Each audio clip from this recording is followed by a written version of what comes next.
Jetfire is ancient and powerful, but he... Wait, why is this so long? Just pause it and read it yourself.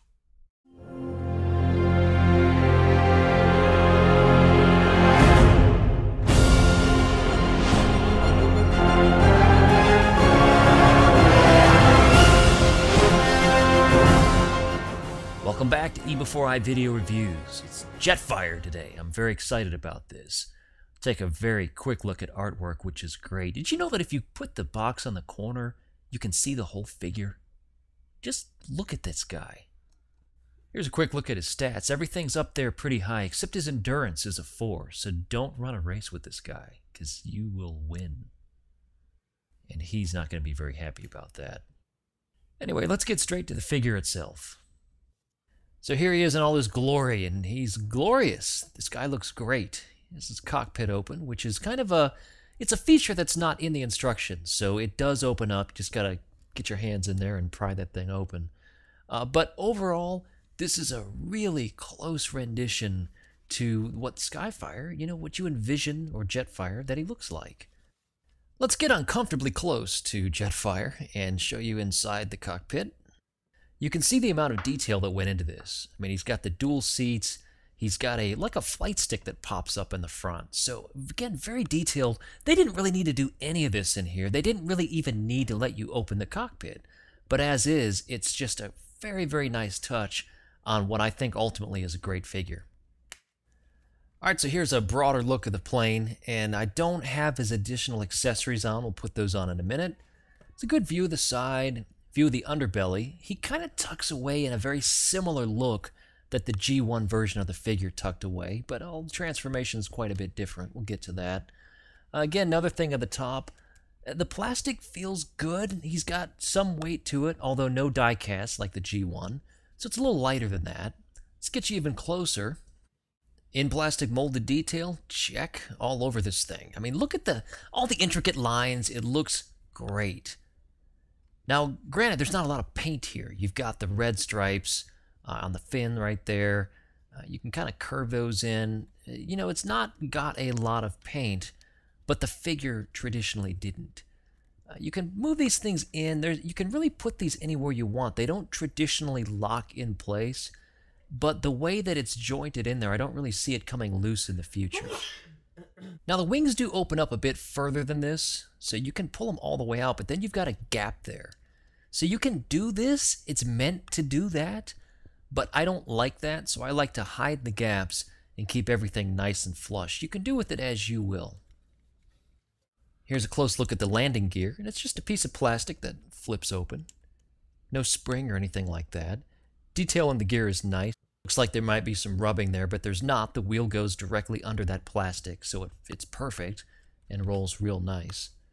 Now on the bottom, you've got what becomes the fake chest. We'll get into that in a little bit later, but you see some kibble there. The head's tucked underneath there, right there. You've got the chrome parts, which, again, we'll talk about. But overall, that's just an overall look. Oh, I should mention, those front air intakes look great. Also some silver plastic, black spot under there that you can store a weapon. Everything so far has been good except for the chrome. Now, for those of you that know me well, I like chrome in my figures, but I like the chrome to be of some quality, and we definitely have some problems here. Now, this jet piece, reminiscent of G1, weapon ports on the sides, so you can plug in weapons just like that. It looks like it should anyway. Yeah, just twist it in, it works fine. There's all kinds of neat ways to combine Jetfire's weapons. My biggest problem with the chrome, let's get the camera in here, let's get a good focus on this, is that on the inside of mine, you can see that there's a good chunk of that chrome that scraped off. I didn't do this. This wasn't me. It came out of the package this way. And there's lots of little spots on the chrome bits where it looks like it's starting to rub off already. As I get in closer here, you can see on the top, there's another little spot. I didn't do this. This is directly out of the box. And so that's unfortunate. Now, there is a Takara release, where they're not going to use the chrome. There's also ways to take the chrome off. Google search that or look for it on YouTube if you want to get chemically involved. And you can strip this down to what ultimately is red plastic underneath. A little bit of plastic residue there. Now this is a spring launcher, so we're going to take the little black missile. We're going to push that right in. And it's got a good little bit of kick to it. So that's kind of cool. Just don't poke your eye out. More up-close detail on the weapon itself. No one brings you in like eBEFOREi and a few hundred others. But that's cool. We got you here. So this is, again, a real nice up-close look. Now, getting back to the bottom of Jetfire, he does have rolling wheels underneath the chrome bits here on his, what ultimately are his legs. So again, when you have Jetfire on the ground, he rolls quite nicely. Let's go ahead and size compare this version of Jetfire to the original G1 Valkyrie jet. Maybe I shouldn't say that word because there have been some lawsuits in the past. But let's go ahead and get a G1 Jetfire. And there he is. A buddy of mine, Chuck Dog on YouTube, check him out. He made the comment or observation that a leader class in 2014 is about the same size as a 1984 Valkyrie. And he's not off base. He's exactly right, outside of the plastic nose cone on the Generations figure. Very, very close in size in these two jets. Go ahead and flip them over. You can see the belly. All right, so here's the belly of both jets, and they're very similarly placed if you look at it. I mean, you know, the arms are in the same place. The legs are in the same place. The head is, you know, get where I'm going with this. A lot of this stuff is very similar. You can see the arms. Again, they're identical. The legs, they're on the outside. You know, the head. So you see where this is going. It's very similar, although the transformations are completely different.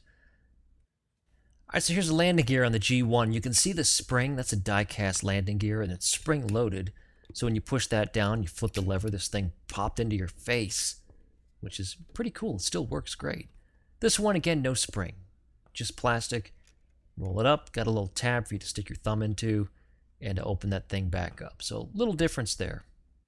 And earlier, the nose cone is rubber, so you're not going to go and poke too many eyes out with that. And that's typical, par for the course of a Hasbro mainline release figure. Autobot symbols painted on, looks great. Big fan of symbols on figures.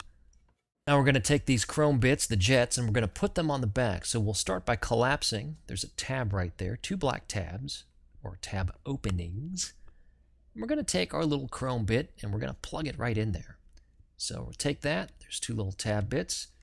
We're going to marry them up, introduce them, give them some fine wine by the fireplace, and they're connected. The weapon can, the main gun, can store underneath, but I'm not a huge fan of that look, so I'm going to go ahead and take that off right now. Now, buyer's preference, you can take these side wings and you can flip them up to kind of protect that jet look. It's not a bad look like that. I kind of like that, or you can keep them folded down. It'll give you a better look at how this looks. There's the full look, wings completely opened up, and the weapon on the top, and that's what it looks like. And right before we transform him, there's a look at what the back looks like, all those exhaust ports and such. Looks pretty awesome. Now, for the moment you've been waiting for, we're going to take this jet and we're going to make it a robot, which is awesome, because that's what Transformers do. So we're going to pull this thing off and toss that to the side for now, and we'll go ahead and start the transformation process, which really isn't too bad, but there's a few steps involved, so pay attention, 007. You saw I just took the leg and unpegged it from the wing. We're going to rinse and repeat on the other side, so both the legs are unpegged. All right, then you're going to just kind of lift in here, and you want to separate this bit from the back and just kind of wiggle it free. And you want to take that, it's on a dual hinge, so you want to accordion that whole thing, and that was tabbed in, so you pulled it right off the tabs. And we're going to accordion that up just like that. Now, if you don't accordion it up all the way, it's going to be mistransformed like the box shows us, which is crazy that they can't get that right. Then you want to take the front, just kind of separate it like that, and you're going to collapse this piece onto the back as well. Now, this is a heck of a little piece of plastic right here on mine, so I'm going to snap this off camera. Man, that just gives me the willies. Who says willies? Anyway, so you can take that, give it a good snap, don't break it off, and collapse that into the back. So again, it's kind of down at front. Pull it back, let it rest on the back just like that. So what you have in your hand now is a very compact jet. It's much smaller feeling, but thick. You've got everything just kind of sitting on top of each other. Let's continue on with the transformation. All right, you want to reach your thumbs in there and pull these little tabs out. Now there's a couple of different ways you can accomplish this. You got to pull the whole thing down a little bit. You can push down in the front section or just get your thumbnail in there and pull the thing out. So either way, whatever works for you. Now once you do that, you want to put your thumbs on just underneath those little tabs and push the whole thing out, and it'll unclip, and then you lift this bit up, and that's, as you can see, the head section of our Jetfire. Now get in there and turn the head around. Then take the back pieces, lift them back up into place like that. Now comes the legs. You want to move that whole hip joint like that. Kind of loosen the arms. We're just kind of separating things at this point. This is where it differs greatly from the G1 toys. You're just kind of maneuvering things around sideways versus kind of outward as the original toy did. Go ahead and bend the hip joints down and do an angle. Just like that. Take that piece and you're going to move that up. You can do that now or in a few minutes. We'll go ahead and straighten the legs out. Easily done by just turning. And there you go. You're done. So turn, turn. Kind of bring those back together. Now you can push that piece right into place. Let's separate the arms first. Duh. Sorry, just dud myself. So you want to make that flat, and then you can take the chest piece and get it into position. Now you want to take the shoulder pieces, and there's a flat bit that you need to turn up, and you can see that there's a tab that's going to connect to that. And so you're going to bring that piece in. Before we do that, let me make sure the legs are straight. So I'm going to pull this out again, and you can see how this locks in. I mean, it just tabs in there quite perfect. And then when you lift that piece up, it fits in there real snug. So that's a good thing. Now, don't forget to tab the back. So the back has a tab in it, a slot in the back of the wings. And you're going to tab the back to the wings so it's nice and secure. Make sure the shoulders are tabbed in to their spots, and it just does fit in there quite nicely. Go ahead and rotate the arms, bend them at the elbow. Do the same thing over here, bring it down, rotate it, bend at the elbow. Get a nice look for your Jetfire. We're just about done here. We'll finish them off by taking the feet out. Just go to the back of the leg and move that piece down. Gives them a nice ankle, or a nice heel. And pop this one down. This one's tough for me. There we go, we got that. Now for this one, kind of want to get in there, and it's on a kind of a dual hinge, so you want to pull that foot out, otherwise it'll look like he doesn't have much of a toe. So as long as you get that thing pushed down far enough, it'll be just fine. Now to reattach the backpack, if you want to do that, you don't have to, but it does look kind of cool. So we're just going to move the cockpit down, slot this thing back in, and I'm going to put it upside down here. Just give it a good little snap, and you're good to go. And then you push the cockpit back up into the back, and it fits quite secure. If you want to look a little more G1, you can lift the cockpit down and actually swivel. This is on a moving, rotating swivel on purpose, so that you can have it where it's straight up in the air, a lot more G1. Now this look may be something that you want, that's fine. No one can tell you not to do this. I'm not a big fan of that. So I zoom the camera out. I mean, it's cool, I guess, but not for me. So I'm going to go ahead and rotate mine back. Speaking of G1, we can also give him his faceplate. So we'll do that before we pose him up. And that's really just snaps on. It's real secure, but it's real easy to take off as well, if that makes sense. So it's not going to fall off, but certainly not hard to do. Get that hair out of there. So anyway, you get the idea. More of a G1 faceplate, and that looks very, very neat. Let's go ahead and get him posed up. We'll stand him up and make him look cool, and then do the rest of the review. And here is the mighty Jetfire in his robot mode. This guy looks so good. I mean, it's really hard to convey on camera. Now, he does have a backpack, as you can see. I don't think that's really any mystery. We've all seen the preview pics and such. But it fits back there snug. Now, there is some hollowness in the legs and hollowness in those thighs there, as you can see in the inner thigh. But and there's also some underneath the arm. But we'll get into all that here in a few minutes. The bottom line is this figure looks great, and there's a lot of different things that you can do to pose him up and make him look real intimidating. Let's take a closer look. So there he is up close, and I mean, detail all around on this guy is great. You can see how the chest piece, which was on the bottom of the figure, kind of came back around to the front. Nice embossed Autobot symbol inside of there, and I'll give you some real light, lit views of that here in a minute. Head to toe, intimidating looking figure, and he's got some decent size to him. Let's bring you in closer to the Autobot symbol. You see, it's not a sticker. It's actually plastic that's molded in the shape of the Autobot face. So that is beautiful. Really like that. And look at the gears and kind of metallic painted things underneath that blue transparent plastic. So that's really a nice touch. Moving around the figure some more, again, you can get some of the side detail. It just comes together so nice. Lots of ports on the sides of the weapons. We'll detail those here in a minute. And you can actually build a super weapon, which we'll show you soon. Decent light piping, even with the helmet on. It doesn't come across real clear on my camera, but trust me, there's some light coming through there, which is really neat. Comes over through the top and into the mask. Now we can take the mask off. Let's go ahead and do that now. And it's really not that hard. It just pops off like that. All right, light piping without the mask. Again, it looks good. Those eyes just come to life. You know, that really fills the back of the head and projects out that blue look in the eyes. So very, very nice there. Now, as I mentioned, you can transform him wrong, and Hasbro was kind enough to show us how on their official screenshots. You see how that backpack isn't pushed down far enough? So you really got to get it down and avoid having all that hollow bit from the back portion of the wings exposed. So as long as you've done it correctly, you should just have a little bit of tip of it, which looks fine. I think that looks quite nice. Let's go ahead and size compare him to G1 Jetfire, and pretty close. You know, if you get in head-to-head, G1 is taller, but in the overall body and some of that backpack, they're kind of even. Hips are on about the same line, the cockpit's about the same line, leg, waistline, arms, everything's about the same, except the head itself is sunken down a bit lower, but then the backpack kind of evens them out. More size comparisons, this time with Masterpiece. Optimus Prime MP10 kind of towers over him. Looks good next to Smokescreen there, but yeah, he's not really scaled for Masterpiece. Let's get him next to Starscream. Now, by no means does it look ridiculous. It actually looks pretty good.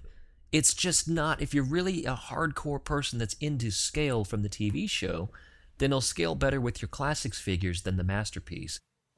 Now, the ugly side. You take this off, yeah, you got a pretty nice weapon, but a bunch of hollowness on that forearm. Now, in fairness, I'm not really going to ever have this guy posed up without it, but if you do, that's going to bother some of you.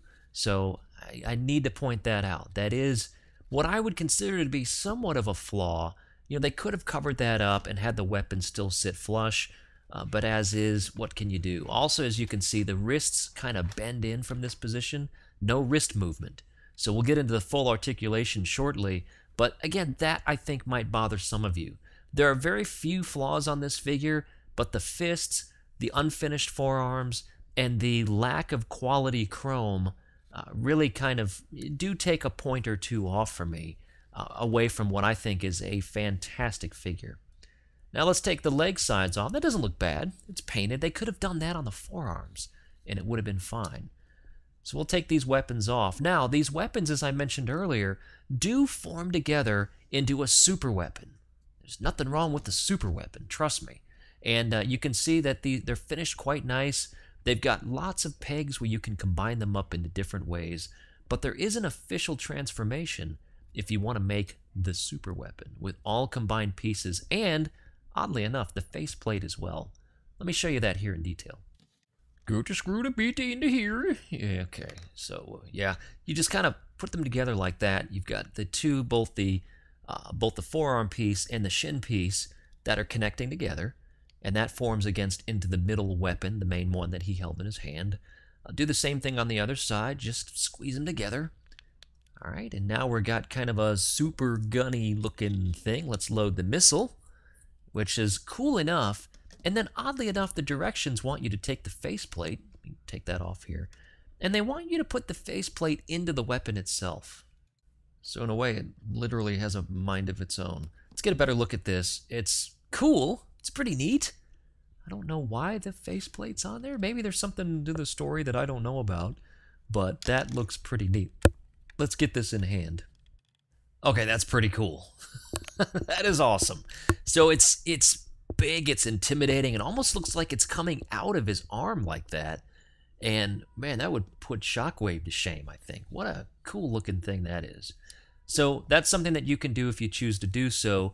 Just note that if you do it, you are... Just shot myself in the eyeball almost. Just note that if you do that, you are going to expose the unfinished forearms, at least on the other side of the arm where he doesn't have the weapon. Now, articulation. The head is on a swivel, not a ball joint, but it is also on a hinge with the neck, so he can look up, down, all around, or look at the light entry. The arms, you're going to have ratchets all around in this guy, but he's got shoulder hinge right underneath the shoulder, elbow joint also on a ratchet, no waist articulation, so you're not going to get any waist movement. Universal joint there in the legs. He does have the swivel. Again, those clanky ratchets sound good. And I think they're going to hold up. The quality of plastic here feels nice. So that just about concludes my review here. My bottom line thoughts on this. If you're a fan of really fun, intimidating, good-looking Transformers, interesting transformation, you like G1 toys or kind of a tribute to that, this is really the perfect Jetfire. Now, there are some problems, and I've already pointed those out. Some hollow bits exposed. The forearms I thought could have been done better. The chrome easily comes off, so be careful with that. Or Google a way to take the chrome off and expose what is red plastic underneath the 2 layers of chrome. But be careful, you need to have a Walter White diploma in order to do that. Don't burn your eyeballs out, kids. But there is a way to do it. Also, the Takara release, if you want to pay for a Japanese import, will give you chrome-free red on the plastic as well. Completely up to you. As is, I'm a big fan of this toy. Both modes look great, and honestly, I think this is my favorite mainline release of a figure to come around in at least the last several months. Very, very good purchase here. Highly recommended. Thanks again for listening. Again, this is eBEFOREi Video Reviews. If you like what you hear, tell all your friends about me. Spread the word on my channel. You can find all of my YouTube videos at youtube.com/eBEFOREiNet.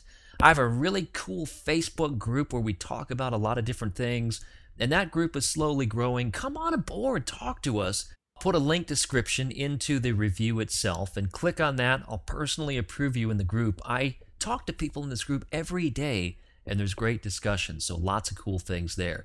If you want to just follow me on Facebook, I'm at facebook.com/eBEFOREi, and I'm on Twitter at eBEFOREiNet. Thank you all again so much for listening and watching, and we'll be back here again real soon.